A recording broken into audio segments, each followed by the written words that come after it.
in my 200 square foot studio in South Austin, which is a converted attic. Come with me on a tour.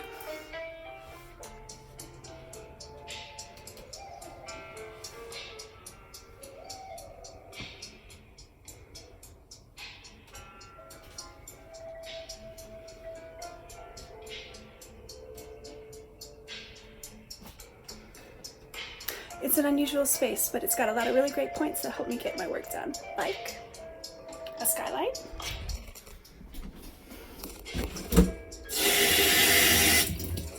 running water,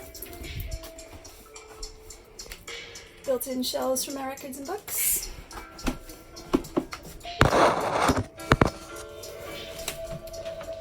and most useful, a built-in desk. This is where I do most of my work or planning for things that are a lot bigger, and I do a lot bigger things. During quarantine, I've mostly been working on zines, doing some block printing for the covers, and using this antique small printing press for the insides.